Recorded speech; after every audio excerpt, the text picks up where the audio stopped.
To present Neil deGrasse Tyson. I'll give you a little background on him. He was born and raised here in New York City, where he was educated in the public schools, clear through his graduation from the Bronx High School of Science. Tyson went on to earn his BA in physics from Harvard and his PhD in astrophysics from Columbia. In addition to dozens of professional publications, Dr. Tyson has written and continues to write for the public. He is a monthly essayist for a natural history magazine under the title Universe. And among Tyson's 9 books is his memoir, The Sky Is Not the Limit, Adventures of an Urban Astrophysicist, and Origins, 14 Billion Years of Cosmic Evolution, co-written with Donald Goldsmith. Origins is the companion book to the PBS Nova 4-part miniseries, Origins, in which Tyson serves as on-camera host. The program premiered on September 28th and 29th in 2004. And beginning in the fall of 2006, Tyson appears as the on-camera host of PBS Nova's spin-off program, Nova Science Now, which is an accessible look at the frontier of all the science that shapes the understanding of our place in the universe. Tyson is the recipient of 9 honorary doctorates and the NASA Distinguished Public Service Medal. His contributions to the public appreciation of the cosmos has been recognized by the International Astronomical Union in their official naming of asteroid 13123 Tyson. On the lighter side, Tyson was voted sexiest astrophysicist alive by People magazine in 2000. Tyson is the first occupant of the Frederick P. Rose Dictatorship of the Hayden Planetarium here in New York. He also lives here in New York with his wife and 2 children, so please help me welcome him.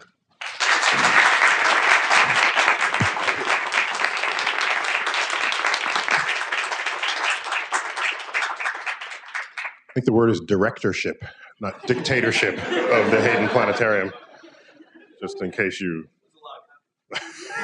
Yes, I'm proud of you for getting through all of that. First, I want to hear, I've never been to Google before. This is pretty cool. Google is now a verb, as you know, to be Googled. You tell that to someone old enough, they wonder if it's some illegal thing you do. You know, I Googled her the other night. It's like, oh, call the cops, you know. Let me compliment you. You occupy a building that actually has a 13th floor identified in it. 80% of buildings in New York City that are taller than 12 leave out the 13th floor. So I feel like going with a Sharpie and crossing out the 14 and putting in 13 because that is the 13th floor. So I just want to be I'm proud of you guys for finding such a building. So I hear just talk about Pluto. I like this little chair here. This is good. This is good. Pluto. I'm told this audience has a high geek index, so I can go places I might not otherwise go with other audiences. So may I, with your permission? Absolutely. Excellent. Okay. Let's go way back, farther back than you might have bargained for. There was a day when there were 7 known planets, and the word planet had an unambiguous definition, clear and simple, defined by the ancient Greeks, planetes, meaning wanderers. There were 7 objects in the sky that would move against the background sky. So Mercury, Venus, Mars, Jupiter, Saturn, the Sun, and the Moon. 7. Unambiguous. Everybody could agree that those were the planets. And it's those 7 names drawn from Roman and Norse mythologies that landed as the 7 names for the days of the week. You have Saturdays after Saturn. I don't know if you knew that. It's named after Saturn. Sundays named after the sun, yes. Monday, the moon, this sort of thing. And you combine Greek, Roman, and Norse legends, you get all 7 days of the week. All right, fine. Well, there you go. For a couple of thousand years, you get to Copernicus in 1543. He says, well, maybe the sun is in the middle of all this. And if we are, then Earth goes around the sun like these other things we had been calling a planet. So maybe Earth is a planet. And so overnight, with the publication of De Revolutionibus, 1543, Nicholas Copernicus, Polish astronomer and mathematician, overnight practically, we went from 7 planets down to 5 because we lost the sun and we lost the moon because we go around the sun, the moon goes around Earth, and we gained the Earth. So we went from 7 down to 5 up to 6. And there it was. But that definition of planet wasn't formal. It was just, do you go around the sun? Okay. You're okay. Good enough for us. All right? Now, quite by accident, in the late 1600s, William Herschel, who is a famous British astronomer, had the biggest telescope in the land. He's combing the sky, just looking for stuff, finds a planet. Actually, no one had ever discovered a planet before, so he was in denial that he had discovered a planet. So you read his notes, and he says, and other people's notes about it, it says, this is he thought he discovered a comet. Fine, because he saw it move against the background. People knew about comets. You could find those. But you're not going to discover another planet. This has been, you know if there was a planet, all right? You're not going to discover a planet with your telescope. So you read his writings, and it says, a peculiar comet this is. It refuses to show a tail or a fuzzy sort of coma around so it's a misbehaving comet, when in fact he had discovered a planet, all right? Then it was time to name the thing. Well, being like a good scientific researcher, you want to name it after like the people who are funding your research, right? So he named it after King George. And so for about 50 years or so, if you look at the textbooks of the day, there was the list of planets: Mercury, Venus, Earth, Mars, Jupiter, Saturn, and George, right? There it was. George. So, no one had ever named a planet before. So you knew that was wrong, but you didn't know why it was wrong. And they finally figured out, okay, planets are named after Roman gods or goddesses. So we got to back out of that one. But the British were the most powerful force in the world, economically, politically, culturally, militaristically. So you don't want to really piss them off. So if you're going to concede a Roman name for the planet, you got to give something up. So up until then, the tradition for naming planet moons has been to name the moon after an assorted Greek character in the life of the Greek counterpart to the Roman god after whom the planet's named. In other words, take Jupiter for a moment. One of Jupiter's moons is Ganymede. Ganymede was the manservant for Zeus. And Zeus is the Greek counterpart to the Roman Jupiter. Okay, got that? That's how that works. That's to give an homage to the Greek and Roman history that fills the skies. Uranus, the planet discovered by Herschel, is the only exception to this rule. The moons of Uranus are named for assorted characters, fictional characters in Shakespearean literature. The only exception. So it's kind of cool. So you look at the moon names of Uranus, it's like Puck, Oberon, Portia, a lot of characters from A Midsummer's Night Dream. Give me a few more. Just name one, and probably I got a moon for you. Titania, that's right. And there's another one with an Ania. Titania. Helena is a Helena. Yeah, so we got moons all from them. All right. Now, so the reason I'm taking you down this circuitous path is because now you have this new planet, Uranus, farther away than the then farthest most planet, Saturn. And they said, well, let's track its orbit. Slow moving though it is, you can still check its orbit. They found out, it's not following Newton's laws of gravity.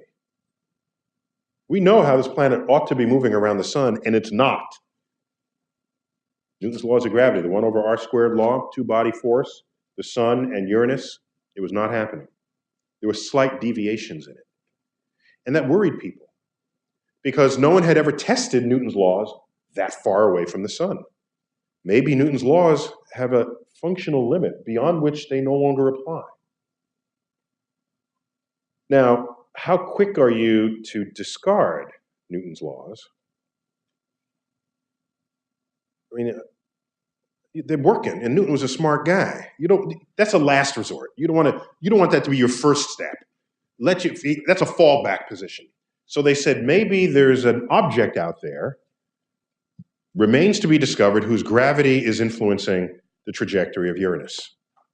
Maybe. So sure enough, they checked the equations, inverted the equations, and said, Where must a source of gravity be in order to alter the orbit of Uranus this way? Okay, took high-powered mathematicians of the day. They said it's got to be there. And so they looked, sure enough, discovered a new planet. That became Neptune, the planet Neptune. Okay, this is good to us now.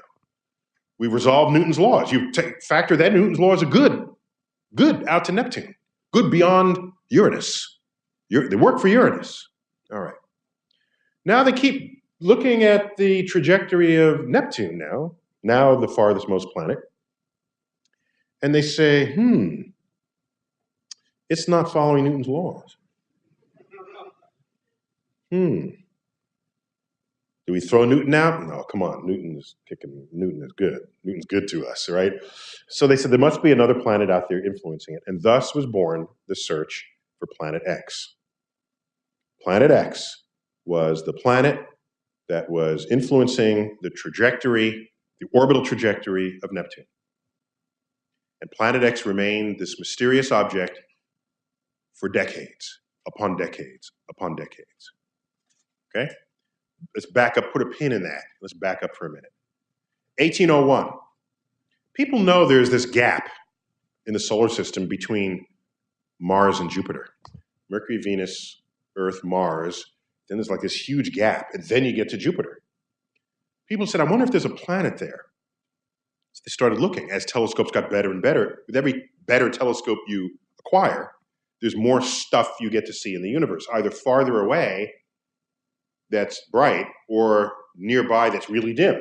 Each of those are thresholds that you move beyond. Sure enough, 1801, January 1st, a new planet is discovered orbiting between Mars and Jupiter. They name it. They got the tradition now, named Roman gods and goddesses. So this one they named Ceres. You ever heard of Planet Ceres? Planet Ceres? No, you probably never heard of it. Probably never heard of it. It was in all the textbooks. Front page story. Planet Ceres discovered. Ceres, C-E-R-E-S. That's the Roman goddess of harvest. And that's now the root word to the word cereal, by the way. Cereal. That's the way how that works. See, we get that. So everyone was excited. No, they kept looking. And then they found another planet. And another. And another. And another. This went on. For like 60 years, they found the first 4 in the first sort of 50 years, and then another sort of dozen in the few years. Remember, telescopes are getting better by the decade. And they kept naming them, and they said, wait, pause. How big are these planets? Well, they're kind of small. Where are these planets found? Well, they're all in the same zone, actually. What kind of orbits do they have? They all have kind of the same orbits in this zone. How big is the biggest of these? It's smaller than the smallest of any other planet we've seen. How much smaller? Way smaller. A few hundred miles across. 800 miles across. Maybe they're not planets. Maybe there's something else. Maybe we've discovered a new swath of real estate in the solar system, befitting its own category. It took 60 years, but people finally realized what had been discovered in 1801 was the first and brightest object in a new place called the asteroid belt. Now there are hundreds of thousands of asteroids. We're rising through that number. One of them has my name on it. I double-checked before I agreed to accept it that it's not headed towards Earth. So you're not going to blame that one on me. Remember that Simpsons episode where he...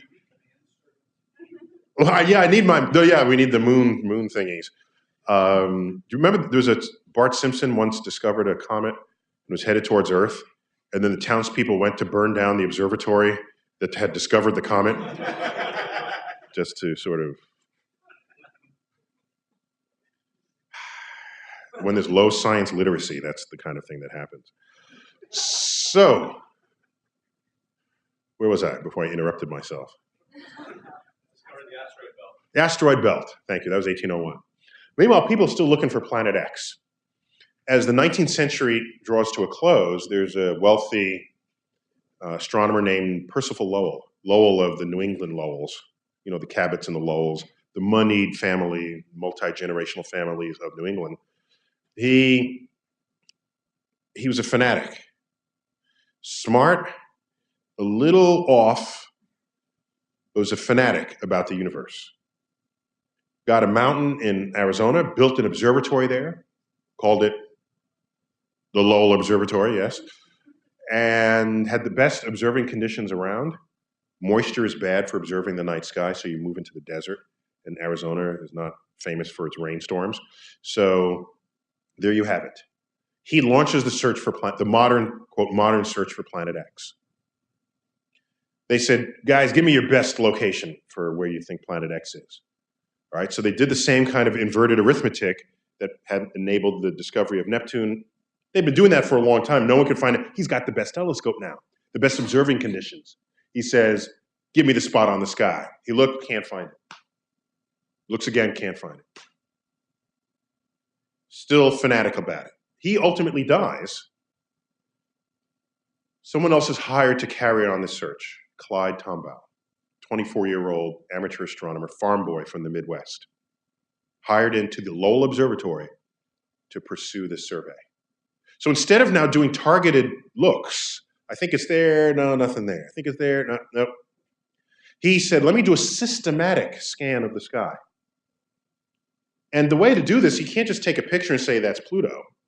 You have to take two pictures, because between one picture and the next, all the stars will still be in the same spot, but Pluto, or whatever your solar system moving object, would have moved from one picture to the next. So it takes two epochs of imaging to make this work. So does a systematic survey of the night sky. Bada bing, discovers Planet X. Discovers it, 1930. It's there, everybody's excited. They know how much mass it must have. It must be sort of as massive as Neptune to have influenced Neptune to the amount that they saw that it was. Everybody's excited. If you look in textbooks of the day, it lists Pluto, the 9th planet discovered by an American. American never discovered a planet before. There it is, okay. How big is it? As big as Neptune. It's gotta be, of course, it's the Planet X. Then they looked a little closer and they said, well, it's not actually quite that big. Maybe it's smaller. No, it's small, maybe half the size of Neptune. No, maybe it's the size of Earth. No, it's littler than that. Decade by decade, our best estimates for the size of Pluto got littler and littler and littler. And come the 1970s, it finally settled out, and we learned that Pluto is smaller than 7 moons in the solar system. Pluto is a fit maybe from New York to Colorado, that kind of size. Okay. It was not the Planet X that everybody had been looking for. It just wasn't. It was an imposter. It wasn't its own fault. It was our own sort of layered expectations upon it that made it the imposter. Don't blame Pluto. Pluto's just being Pluto, right? So devastating was this drop in size that in the late 1970s, there were 2 geologists. I think their mixture was a geologist, an astronomer, or a chemist, some combination of people who care, who noticed this trend line in the size of Pluto over time and decided to make a plot.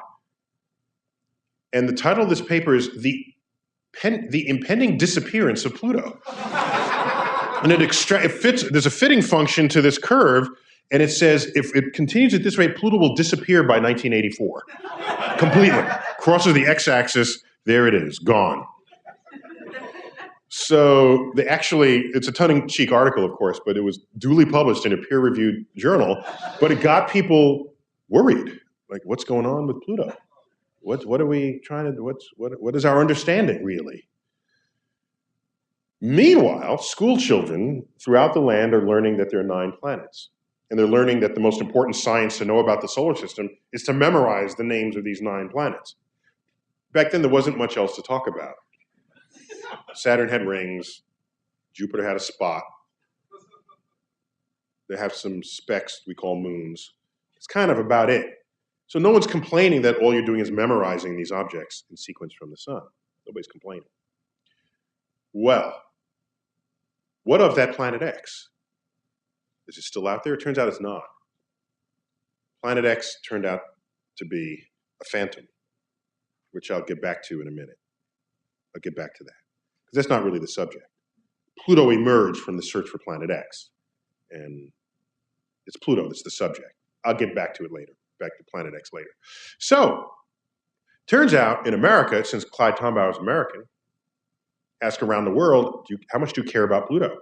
Most places don't care. Americans care. Most places in the world don't really care, any more than they care about any other planet. In America, they care about Pluto more than any other planet, more than any other cosmic object. Why? I have my theories. Is it because it's the littlest and the cutest? No, you don't know how cute it is. You don't know anything about it. It's a speck on the sky. There are littler objects in the solar system than Pluto. We got asteroids. We've got 2 moons of Mercury, of Mars, that are so little, their gravity doesn't create a round shape for them. They actually have like a potato. They look like Idaho potatoes. I think that's kind of cute. Like to hold a potato and hold it up to the photo, it looks just like an Idaho potato. No one's falling in love with Phobos and Deimos of Mars. So my theory is, my hypothesis is, to save the word theory for things that actually are tested and demonstrated. My hypothesis is rooted in the fact that Walt Disney first sketched the dog that shares the name the same year that Pluto, the cosmic object, was discovered, 1930. 1930. So in the American hearts and minds, the cosmic object and the animal have the same tenure. The same tenure. Also, when do you first learn about planets in school? It's early elementary school, right? If you're a normal kid and you're in elementary school, you're also watching cartoons. And you haven't learned about Roman mythology yet, chances are. So when the teacher says, class, here are the planets in order from the sun, you hear Mercury, it's just a word. It doesn't mean anything to you. It doesn't mean winged messenger god from Rome. No, it's just syllables strung together to make the sound Mercury. Mercury, Venus, Earth, Mars, Jupiter, Saturn, you're glazing over Uranus, Neptune, Pluto.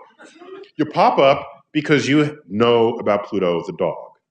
And therein, a genetic link between is created in the classroom that you carry with you to the end of your days. I'm certain that this is why. Because in 2000, when we opened the $230 million Rose Center for Earth and Space here in New York City, part of the American Museum of Natural History, and we looked at the trend lines of what was going on in the solar system, we noticed, hey, let's ignore the fact that Pluto's puny. Let's not even hold that against Pluto.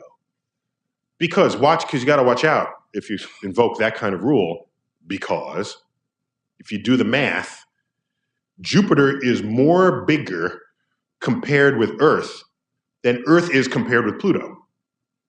So if we were like Jupiterians, or Jovians they're called, and we were asked how many planets are there in the solar system, we'd say 4.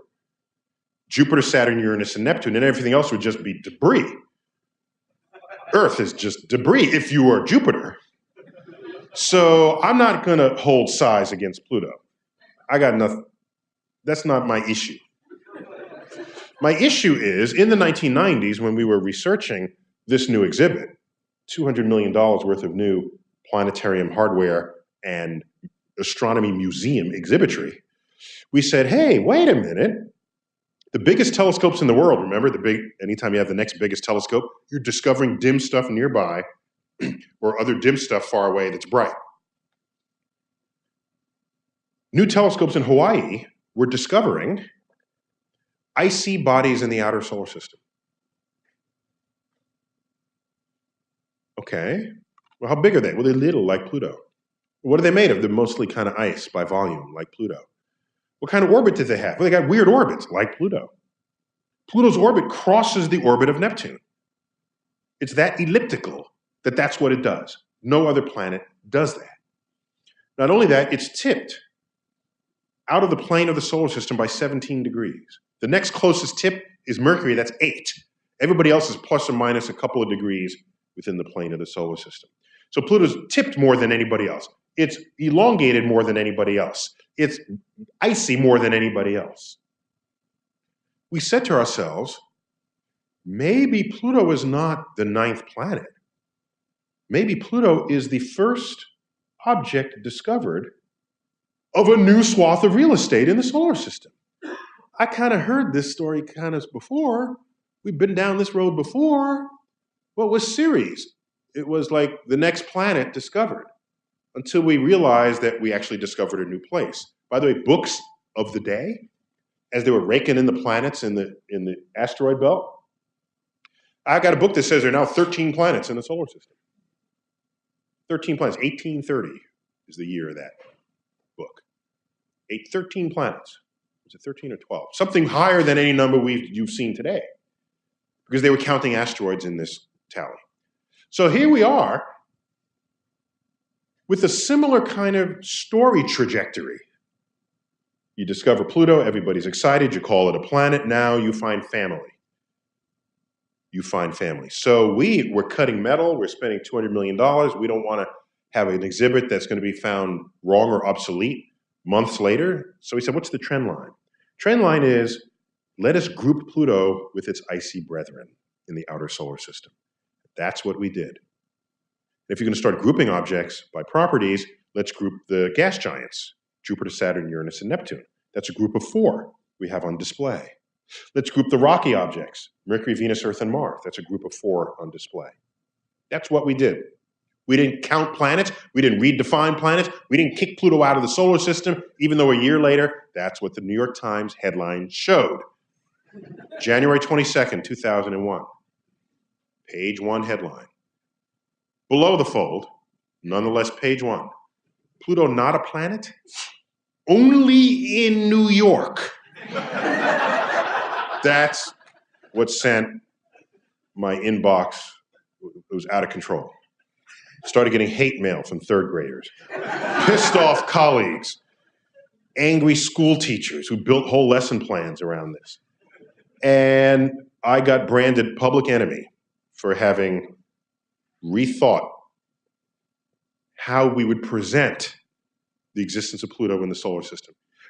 I didn't even do it unilaterally. I have colleagues. We got together and said, what's the best data? What's the trend line here? And I have a mock-up of that page 1. It's right here. By the way, January 22nd, 2001, what happened 2 days before that? Bush got inaugurated. George W. just got inaugurated. They're still counting dimpled chads in Florida. You'd think page 1 would be filled with stories about the transition of power. And okay, there's some, so here, this is a mock-up of that newspaper. On the first day, Bush settles into a refitted Oval Office. Fine. 37 new cardinals selected by the Pope. Okay, get some cardinal action up there. That's good. I have a problem with that. Iraq rebuilt weapons factories. It's fun to see stories before you actually go in there and find out what weapons factories were. U.S. officials say, all right, it's fine, you keep going. You're going to come on down here and wait that bit. Here it is. Pluto's not a planet, only in New York. There it is. It begins here, but it continues and goes half of a whole other page as you get in. So that's when my life went to hell. That's all I'm telling you. Okay? The Pluto files, while I have strong opinions about how we should think about the solar system, I reserve those for the last chapter, called My Advice to You as a Student, Parent, Teacher, or just Curious Adult. The rest of the book is a celebration of everybody's reaction to this phenomenon. We were the first public institution to rethink Pluto. 6 years later, the International Astronomical Union, it's not a labor union, it's a society of it's a membership, professional society of astrophysicists. They got together, formed a planet definition committee, introduced criteria for what would be a planet and what was. By the way, planet hadn't been unambiguously defined since ancient Greece. That's why there was all this controversy. Had it been defined unambiguously, there would have been no controversy. We're normally much better about it than this. It was never an occasion to have to define it. They said, let's define it. If you put a check in each of these 3 boxes, you're a planet. You ready? First box, are you round? Pluto's round. Pluto lovers wanted the definition to stop there. Then you get Pluto. But then you also get Pluto's moon, Charon. And you also get Ceres, the only round asteroid. Then you get all the other moons in the solar system, Pluto, Earth's moon. Then the count would go from 9 planets up to like 18 or whatever, like whatever the number is, 20, mid-20s. I have a comic in here, got permissions to reproduce all these great comics. There's, at the time, there's like a few weeks when it might have been that anything round was a planet, because that was proposed by the Pluto lovers out there. And so there's a comic that shows a teacher in front of a class, and it's got the sun and all the 9 planets and all these other planets there, and the caption is "No planet left behind" in the classroom. So when the vote finally tallied, 2 more criteria were added. Second one, are you the principal object in orbit around the sun? Pluto is, but its moon Charon is not. Okay, so Pluto now has 2 checks in the boxes. Oh, by the way, do you know who Charon is? The ferryman to ferry your unfortunate soul across the river into Hades, because you got to be the Greek. So you're Greek, because you've got to be Greek if you're the moon. And Pluto and Hades was Greek and Roman and Greek. Okay, so somebody's got his mythology. Very good. So where was I? Something was here. What was there? Oh, no, so this is my check boxes. Thank you. So the first check, are you round? Are you the principal eye? Yes. Third one, have you cleared your orbit of orbital debris? Pluto hasn't, no. Because it's orbiting this new zone where thousands of other icy bodies have been discovered. Hasn't cleared its orbit. By the way, this zone was predicted to be there at mid-century by a solar system theorist named Gerard Kuiper. He reasoned that if you go beyond the orbit of the outermost large planet, Neptune, then if there's no other large planet out there to have gravitationally vacuumed up the leftovers of the solar system, it should still be there. And at that distance, it would all be made of ice. So sure enough, you check out there, it's all ice. It's all there, and it's all debris. Pluto does not dominate that zone. Too bad, Pluto. No check in that box. You are not a planet. You are, the new designation, you're a dwarf planet. Dwarf planet. This upsets so many people. And I'm thinking, well, maybe it's not a demotion. Maybe it's just a subclass of planet. You might drive a compact car. You're not saying to yourself, gee, I wish I was driving an actual car. You know, you're not saying that to yourself. It's just a kind of car, a compact car. So there were those who said it's not a demotion for Pluto, and others who took it personally and are still on a rampage about it. Or just do the internet. Of course, you can do that. You're a Google here, so you own the internet, right? So check it out. There's this sort of Pluto underground, all right, that continue to fight this vote. And so there you have it. Oh, there's an extra. Oh, so Ceres becomes a dwarf planet. It's round, orbits the sun, has not cleared its orbit. So Ceres gets elevated from an asteroid to a dwarf planet. Pluto gets sort of demoted from planet to dwarf planet. There are other round objects out there, they're dwarf planets as well, but there's another category, I think, just to make Pluto feel good. And it's, are you round beyond Neptune, which means you're mostly ice, then you're a Plutoid. A Plutoid. Some people didn't like that one. It sounded like some kind of skin disease or something. Do you have Plutoids? They get medicine for that, you know, kind of. So there you have it, the current sort of formal anatomy of the solar system. And I don't have a strong opinion about the definition of a planet. We never counted planets. What I care about is that if, however you define planet, I want you to admit to yourself that it's not the most interesting information you can convey about the solar system. If I say, I just discovered a planet around another star, you're going to ask me, is it big, is it small, is it rocky, is it gaseous, does it have rings, is it in the habitable zone, does it have moons? We got to play 20 questions just for you to get satisfied by the answer. That fact tells you that the word planet is just not that useful to understand the identity of these objects anymore. Wait, by the way, I'm not asking for much here. If there's a bookshelf, are there any bookshelves here at Google? Okay, just checking. Because all your content is online. So there'd be no bookshelf. Oh, yeah, okay. So, you get a bookshelf. If I say, oh, could you go bring me the book from the shelf? Go bring me the encyclopedia that's on the shelf. Go bring me the dictionary that's on the shelf. Go bring me the pamphlet that's on the shelf. Go bring me the paperback that's on the shelf. All those words mean something different to you. I don't just say to you, go bring me the wood pulp that's on the shelf. You won't know what to bring. It's all wood pulp, all of it.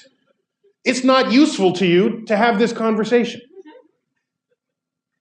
So, in my pontificating, say for the last chapter, I just encourage people to explore the full breadth and depth of what we actually have learned about the solar system and create conversations based on that.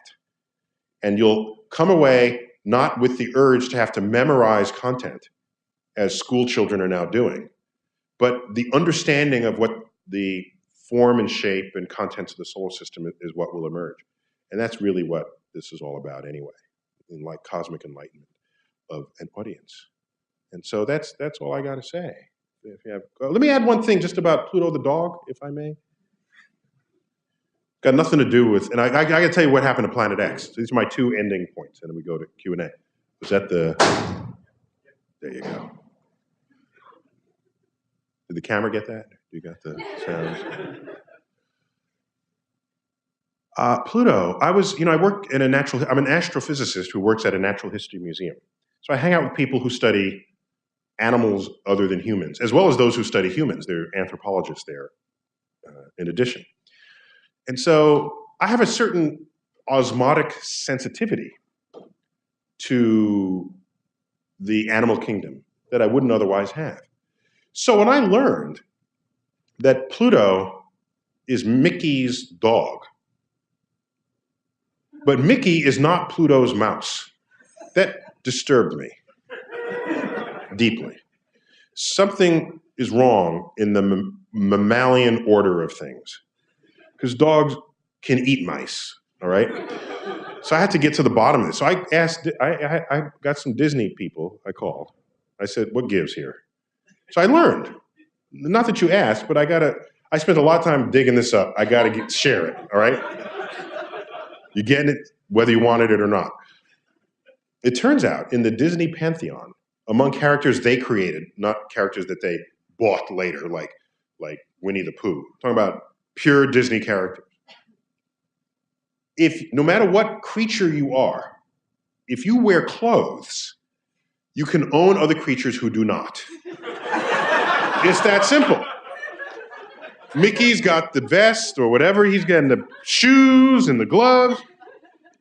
Pluto's butt naked. There it is. Pluto walks on all fours and does not speak. He arfs, right? Meanwhile, Goofy wears clothes. Goofy is bipedal, okay? Goofy lives in a house, pays rent, not in a doghouse, okay? There you have it. I know you were burning to know this, all right? All right, let's knock out Planet X and we'll go to Q&A. Planet X. It took until the 1990s, believe it or not, for someone to realize, let's take another look at this baseline of observations that established that Neptune was misbehaving in its orbit, behaving badly not according to Newton's laws. And now we've tested Newton way out to the outer limits of the universe, so we're not giving up Newton on this one. But no one was finding Planet X in all the places it should have been. So he goes back to, so in this effort, the guy who discovered this is Miles Standish, by the way, and he's got some Roman numeral after his name, so he's surely traceable to the Mayflower, where the first Miles Standishes to walk these shores arrived. But he's an astronomer, and so he looked at the data and says, wait a minute, the data from one of these telescopes is sort of a little more different from the rest of these telescopes, because you combine telescopes from multiple observatories over, 100 years, and he goes to the logbook of this other telescope and finds out, I forgot exactly what, it's like, oh, I will decide to clean the gearbox tonight, okay? The guy messed with the telescope clock drive before he took measurements. You don't do that. You don't do that in the middle of your measurements. You keep everything the same as it ever was if you want a common baseline of what was going on. He said, let's just test this hypothesis. He removes the data from the fit that came from that one telescope and used the data from all the other telescopes in the bank. All Neptune's orbital parameters fit right into Newton's law. And Planet X evaporated overnight. So Planet X was, it was like Planet X was inside the gearbox. That's what that was. How else to say it? It was just a hardware artifact of one observatory in the data. So all gravity is accounted for in the solar system. Everywhere. Now, that's different from this Planet X that people have been talking about lately, who are worried that the world will come to an end in the year 2012. These are the end of world people. If you didn't know about this, then try Googling. Can I say that here? Googling 2012. Website upon website upon website of people who are sure the world will come to an end because a Planet X called Nibiru or Nimbru is coming and will knock Earth off of its axis. But it's all a fiction. It's a complete fiction. Gravity accounted for, beginning to end. There you have it. Just since I said it, the year 2012, there's the worry that on December 21st, the center of the galaxy, the sun and the moon, and the sun and the Earth will come into perfect alignment on December 21st, 2012. And if you check your orbital parameters, you find that that's true. We will come into exact alignment with the center of the galaxy and the sun. And there's the claim that that extra gravity will knock us off our axis and end of the world will come. You can calculate how much gravity that is. And holding aside from the fact that it's not more gravity, it's just like, hold that aside. If you're worried about that, those same websites, what they don't tell you is that alignment, that exact alignment of the center of the galaxy where there's a black hole, the sun and Earth, that exact alignment December 21st, 2012, happens every December 21st of every year.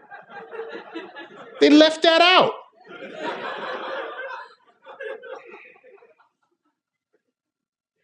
Anyhow, thank you for your time and attention. I think I spoke a little too long here.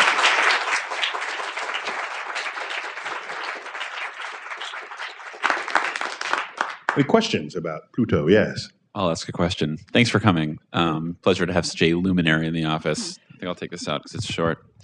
So my question isn't technical, but it's about sort of what you do as what seems like a science evangelist. And you're here, and I've seen you on the Colbert Report a lot. I know you're writing, and you're on TV. So what do you think the state of affairs is in science and kids in science and people reading books and America not falling behind all kinds of other countries? And what's on your mind when you're going about your work? Like, what do you think your responsibility is, and what do you think people like us, our responsibility is in a company like Google? Can you just sort of pontificate about that a little bit? We have 3 more hours of tape, is that right? Thanks. I'll try to be efficient in my reply. First, I have very high hopes for the country. There are many signs of this. One of them is, of all the times you may have seen me on television, 85% of them came about not through any action of my own or some marketing group or some product that's being peddled. 85%. They are come about because the universe flinched and the producers want a soundbite, and my office is 10 blocks north of their studios. So I'm an easy date. So it doesn't get to my head that they keep coming. I'm an easy date. I try to give them a good soundbite that works, that's truthful, fun to listen to, and makes you want to think and do more. 85%. 15% come about because I've written a book, or I host a TV show on PBS. 15%. So where does the other 85% comes from? Somebody's deciding that their audience wants to learn about the universe. I'm not twisting arms. I'm not feeding them news stories. I'm at home. We're in my office, minding my own business, and the phone rings. I think that's a good sign, because if producers feel this way, that means if their understanding of their marketplace, they believe that the public feels that way. So that's one. Another one is, way back when I was a kid, you'd have to go months before you came across a science show on television that was not sort of about animals in the jungle or the undersea world. Those two were regulars. But for the rest of the science, you go months before you saw a show on the science. Now, anytime you sit down, every other time you sit down, you can land on a TV program that's on the universe, on black holes, on the Big Bang, on DNA, on climate. So it's there. It's available. There are producers, funders making these products. Third point. You say you're worried about kids. I'm not worried about kids. I'm worried about grown-ups, okay? These are the ones who vote. These are the ones who tell you the world is coming to an end in 2012. Kids don't say that. Grown-ups do. I'm worried about grown-ups who say, read my horoscope. Tell me whether I'll find money tomorrow. Grown-ups say this, not children, okay? Children do not read horoscopes, okay? Children are perfectly happy counting through the number 13. Children are not afraid to walk under ladders. They see a black cat cross their path, they say, oh, look, kitty, kitty. They want to pet it and not run in the other direction. Children are not the problem here. Get me started. Plus, kids are born curious. They're always exploring. We spend the first year of their lives teaching them how to walk and talk, and the rest of their lives telling them to shut up and sit down.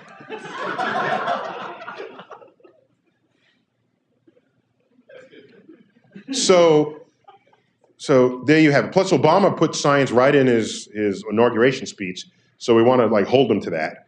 And early signs in his administration and in Congress show that might actually come to pass. Plus, in America, a capitalist nation, where many people, if not most, don't want to die poor, once you understand the role of innovations in science and technology as an engine of economic growth, then you are left with no other choice but to value and respect not only those who go into sciences, but you value and respect the science literacy of the nation when it comes time to voting monies in support of such projects. So that's my answer to your question. Yeah. Another question, sir. Okay, I was one of the people who was kind of sad about Pluto not being a planet. Are you still sad? Well, I'm less sad now that you explained the thing about sweeping up the other bodies in the same orbit. That makes sense. But what I want to know is Pluto going to sweep them up? Good question. And maybe then it'll be a planet again? Good question. Okay, in 87 trillion years, you come. No, no. Pluto.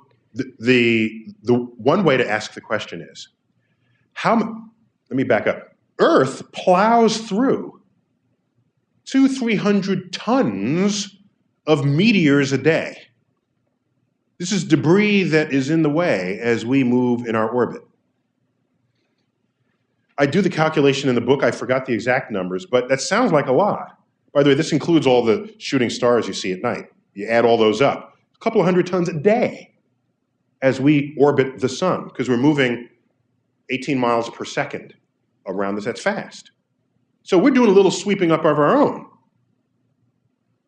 Ask, how much total mass is there that we could sweep up?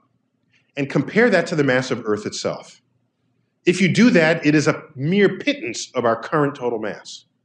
So you can declare that we dominate the mass of our zone. Pluto does not. If you look at all the mass that it could interact with, collide with, scatter, there's a process called scattering where you come really close and you redirect the path, like in a slingshot fashion. You can calculate how much mass is there for Pluto to interact with. It's factors greater than the mass of Pluto itself. So for all we know, if that all becomes one mass, Pluto won't be the mass it becomes. It could join some other mass, even if it did happen that way. But then it would sweep up Pluto. So then it would sweep up Pluto, and that other object Pluto. would be the planet and not Pluto. Pluto would be a lost memory. Pluto would be some puddle of molten lava, where Pluto But once we could was. call it Pluto, right? You could call that section of your new planet the Pluto zone. It was like put a little monument to it. So that's a very sensitive thought that you had, that you shows deep love for Pluto. If one day it could dynamically become a planet again. So I deeply respect your love for Pluto, yes. Hey there. Somewhat selfish question for Google. I heard kind of a... I want Google Pluto. Yes. Okay, you got Google Earth? Okay, well, so but you got to go there first to get the surface map, all right? Right now, the best images we have from Hubble, it's a smudge. That's all you got. So somewhat along those lines, when we did Google Space, it was kind of a collaboration, as I heard it, in the Pittsburgh office. We have some 20% time. One day a week we get to work on what we want. And there were some astronomers there who had all this data, and they just got to talking. And they're like, hey, let's put this together. You say you're at this nice New York location. We have a New York location. All this stuff that you guys use for the planetarium shows, those are great. I just totally love them. Those models are so awesome. The 3D models, the zoom outs up through Orion Nebula, all that stuff. Can we get a hold of those and put them in Google Earth and space? Yes. Actually, we would have been up in your face with Google Space, Google the universe, before you even had that venture. The difference is, in our new facility, let's back up. You go into a planetarium, you're sitting down and there's the sky above you. In the old days, that was all it could do, show you the stars of the night sky. We wanted to take you to the next step. The next step was not just a closer up view of what's above you, we wanted to actually take you there. And to take you there required not an image of the object, but a three-dimensional understanding of its full structure. Okay. So we started building a library of the three-dimensionality of the universe. So it's not as you zoom up to the galaxy that you're getting closer to it, because you can get closer to a picture, but it's a magnifying glass. You're not going there. With our models, you can actually go up to the galaxy and enter the galaxy and take a look at it from the other side. That is the next step. It's the 3D step of the cosmos. And we got the data. You want to share it? Do we have that on tape? Do you want to share it? So we'd be happy to have conversations about that. And we use these 3D models. By the way, we have scientists as well as scientifically literate artists, computer literate artists, who can take the data and turn it into the beauty of these journeys that we share with our audiences. So it's exactly right. In the old days, you'd hire an artist to sort of paint the. We need an image of the surface of Mars. Paint one up for me. Now we have all the data, all the trajectories. We reproduced the asteroid collision that took out the dinosaurs. Old days, you might have just drawn what looks like an explosion. We calculate the trajectories, the debris. It's all ballistic trajectories. You can calculate all of that, and that's what we do. We've got it all. Almost not all of it. We got all the visualizations that we created for our shows. Of course, we've got that in our libraries. Happy to pursue that. Yeah. Other questions?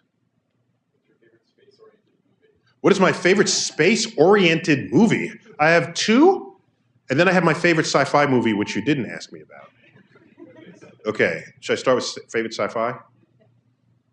Definitely, without question, The Matrix. Without question. It only has one scientific gaffe in it, given the storyline that they're giving. There's one rather embarrassing gaffe, actually, but I'm going to let him slide, because the rest of the movie was so good. Plus, I wanted to do that. I want to dodge bullets myself. I just want to, and this has got to sort of dangle in the breeze as you. I want to be that. I want to. Not Matrix 2 or 3. Matrix 1. Yes. Okay. So I would say, holding aside the classics like 2001, that sort of thing, I would say my favorite movies in the past 30 years, two. I would say Deep Impact. They got so much science right. That's the asteroid comes, takes out civilization. And it's not the Bruce Willis one.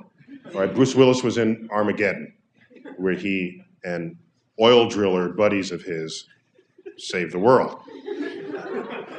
And the asteroid in that movie was a comet that he went to explode because we're going to nuke it out of the sky. And it broke it into multiple pieces.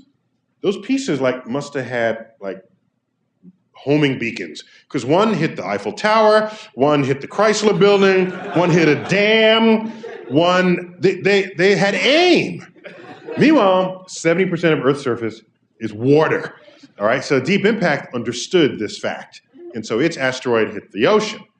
But their producers understood that if you hit the ocean, you could still destroy the cities. Now you just do it with a tsunami, and that's cooler. That's kind of more fun. Okay. So, Deep Impact, and I'd say the Carl Sagan movie Contact. I thought that was brilliantly conceived and executed, and it was quite a study on what may be, we hope not, the human reaction, cultural reaction to a scientific discovery. I thought it was a fascinating probe of that. So those are my favorite space movies. The others I find to be just more pure entertainment, and I don't distract myself by them. The Star Wars and the Star Treks and the what's the other one? Yes, you do. Star Wars, Star Trek. Another one.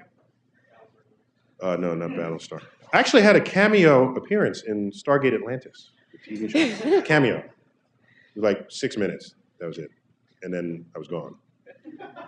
Quite on purpose. And here's what really upset me. I thought I did a really good job, and then I went home and saw it. It sucked. It sucked. So I'm not even going to tell you what episode it was, all right? Because I don't want you to know. In the opening of the book, there's a really heartfelt letter of apology from a third grader. And since Pluto's demotion, I guess, have you gotten more kind of outpouring of, yeah, we're sorry, you're right? Yeah, so in the Pluto files, some letters are transcribed. Others are scanned in, so you can see the crayon and the misspellings of the 7-year-old children who have sent me some of these emails. By the way, the only difference between the letters from adults and the letters from the children is that the adults spell their words better. But they otherwise have the same depth of emotion, and both are pissed off to no end. But you cite an interesting letter that I put in the front of the book from this might have been a second grader, third grader, who wrote me a letter after the vote was taken to demote Pluto back in 2006. The difference is a third grader today was born into the awareness that Pluto is reclassified. So they don't have this baggage, that the third graders back in 2000 did. So that's why the opening letter is a consoling letter, and I'll read it for you. It's just the openings in the front here. And it's before you even get to the table of contents, there's the letter. And you can barely read it. Dear Neil Tyson deGrasse, at first, remember all those kids that sent you bad letters? Well, I want to apologize that we said that we love Pluto, but that we didn't love you. Sorry about your mean letters. But he was apologizing for the letters. And then in the end, another letter from a third grader saying, people just have to get over this fact that Pluto is a planet. That's how science is. And so I figured, yeah, see, these are the kids. Kids get it. Kids are cool. Just the kids. The kids. So, if there are no other questions, we'd be happy to... Any other questions? About anything cosmic. I know it's supposed to be about Pluto, but yes. You got to go to a microphone, otherwise no one in the YouTube world will hear you. She's approaching the microphone now. Here she comes. Yes. Okay, so I don't think the world is going to be destroyed in 2012 or whatever. But I thought they had said that there was going to be an alignment that hadn't been happening in a lot of time. Is that not true? Yeah, it's a lie. That's called a lie. Oh, okay. It's an alignment that happens every year. Every year. And now be careful about people who make big deals about alignments. Because at any given instant in time, the configuration of planets is such that it won't repeat for 80,000 years or 100,000 years or a million years. And they'll say, rare planetary alignment coming up next Tuesday. Don't miss it. No one alive today or ever has ever seen it. And you think you're living in special times until you realize that a week later, there's another configuration of planets that no one has ever seen in recorded history. And so the week later, and a week later, and a week later, that if you have a million alignments that only happen once in a million years, then that's an alignment every year. So something can be rare, but not interesting. Something can be rare and not even special. And that's what happens when you see people touting rare alignments in the sky. Another one was, 5 years ago, there was Mars will come closer to Earth than it ever had in 60,000 years. Don't miss it. You say, wow, wow. And the New York Post had a huge, full Mars photo. And the story got out of hand. It said, you'll need sunglasses that night you'll be able to read by the light of Mars. And so here's what it was. You ready? Where? I'm in New York here now. Okay, you ready? Here, I'm standing right here, right? Which way is east? This way? Okay. I'm impressed that all of you pointed the same direction. That's good. I was asked that in a place. Everybody confidently pointed every which way. Okay, ready? That's east? Okay, ready? I go like this. No, I want to go west, so let's do this. Okay, ready? I've never in my life been this close to Japan. Okay? It's like, yes, Mars was closer than it had ever been in 60,000 years, but it was not anything.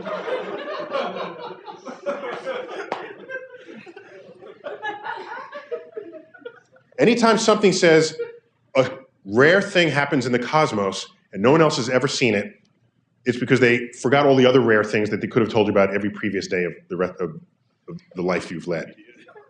Yes.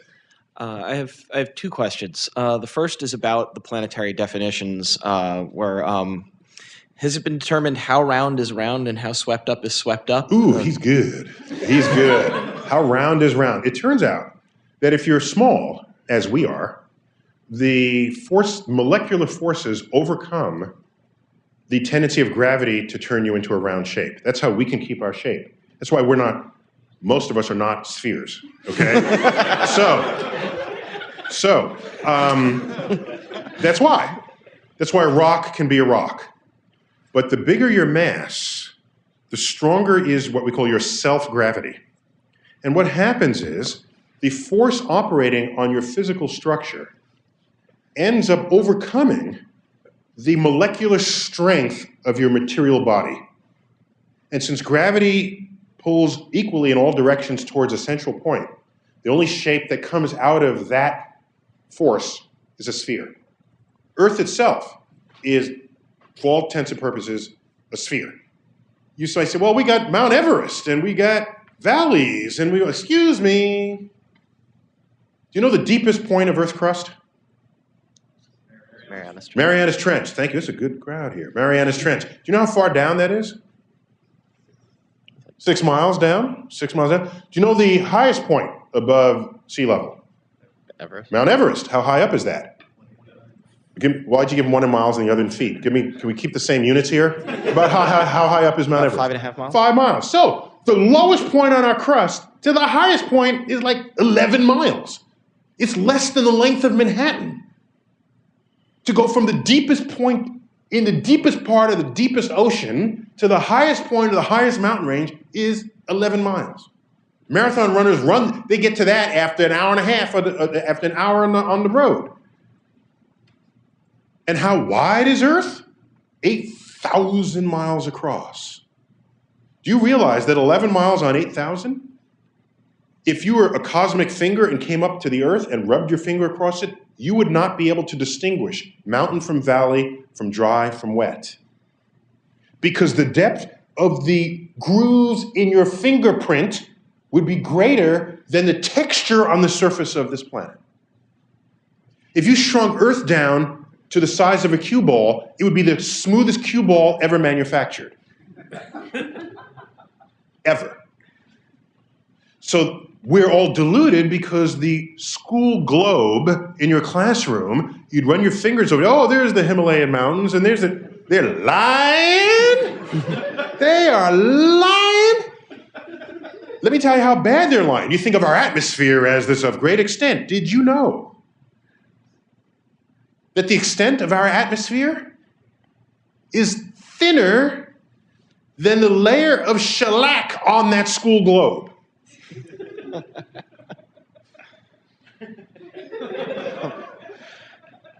So the geologist has been lying to you your whole life. That's what. No, why did I go there? What did you say? I was happily answering your question, and now I'm all off in how round and how swept up. And I had one. So the roundness. Yeah. So if you're big enough, you're round. If you're not big enough, you're not round. Like Phobos and Deimos on Mars, So the hope is that this transition is sharp enough so that it doesn't confound our efforts to classify. Okay. But there's a worry that, in fact, it might be a fuzzier transition than we're anticipating, and that could be another fight down the line. How good are we at determining who's round and who isn't? By the way, we're not including the fact that if you rotate fast, you get a little fat at the poles and fat at the equator and short at the poles. Saturn is a fast rotator, rotates once every 9 hours or something. It's 10% shorter pole to pole than it is across. We'd still count that as round. It's round but affected by rotation.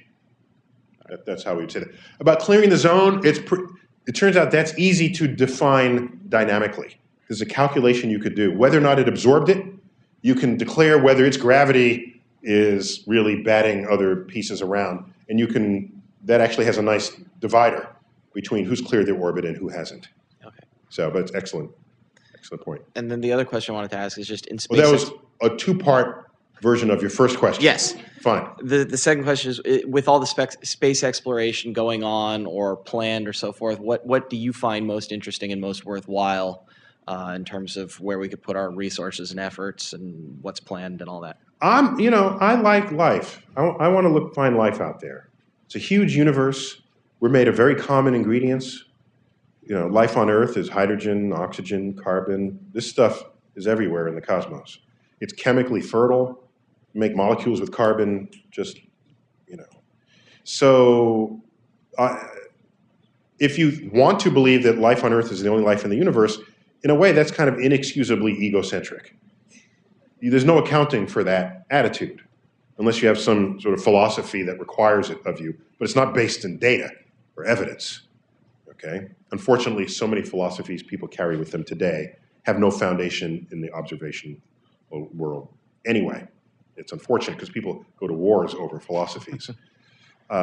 So I want to look for life. And life on Earth, if we use that as a starter kit, thrives in liquid water. So if you want to find life, let's look for liquid water out there. And so we know Mars has all this evidence of once having had liquid water. We think it's submerged and now in a permafrost. And maybe if these pressures are high enough, some of it might have been liquefied, creating aquifers. Recently, we found methane emerging from one of the cliff faces of Mars. Methane. You can make it without biology, but biology kind of does it for free with sort of anaerobic microbes, the kind you find deep in the digestive tract of farm animals. Methane is an active ingredient in farm animal flatulence. So not that there are cows on Mars, that'd be an interesting find, wouldn't it? But that the microbes active in the anaerobic microbes, it's a whole variety of microbes that thrive where there's no oxygen. So we're intrigued. I want to go digging in those soils. One of the moons of Jupiter, Europa, is kept warm. It's way outside of the green zone, that zone where this Goldilocks zone, where the temperature is just right. Because if you're too close to the sun and you have liquid water, you evaporate. Too far away, you freeze. So there's a zone where it's just right, where it's liquid. This Europa is well outside of this green zone, this old Goldilocks zone, yet there's an ocean of liquid water that had been liquid for a billion years. Turns out the gravitational stress of Jupiter on that moon, combined with stresses triggered by other moons, is pumping energy into that orb. And when you do so, where does the energy go? It melts the ice. I want to go to Europa and go ice fishing on Europa, cut a hole and see if anything swims up to the camera lens. And it's called the Jupiter Icy Moons Orbiter, JIMO, which is currently unfunded or it's on hold for other projects that are coming. That would sort of map the surface to choose. Orbiters will always map the surface for you for the lander that will come later. And then you got to be clever about how do you sort of go through the ice. Do you cut? Well, like, what do you do? It's probably 1 kilometer thick. Do you melt it? Then you have to sterilize the spacecraft you send there. You don't want somebody sneezing on it while it's in the lab here, and then you go there, hey, we just found, the rhinovirus, They have influenza on, Nope, it came out of your nose, sir. You didn't wipe your nose before you packed the spacecraft. So you want to make sure that you're not discovering your own self. Plus, one way to melt the ice is to have sort of a radioactive heat source. But then you don't want to, get radioactify your, so it's a hard problem. How do you explore a planet, a surface that might have life that you don't want contaminated? So those are my top ones right now. I like the super collider going on in Switzerland right now, probing the limits of the energy of the universe, give us insight into what was going on in the Big Bang. Search for dark matter, dark energy, 2 profound areas of profound ignorance in modern astrophysics. 85% of all the gravity in the universe comes from something we have no idea what it is. 94% of everything that is the universe. That's what we call dark energy. We measure it, it's there. We don't know what's causing that either. So people say, are you worried? Are you upset? No, I'm actually quite titillated. If you're a research scientist, you're drawn to areas of the unknown. You don't fear them, you embrace them. You're seduced by them. So thank you all for your time and energy and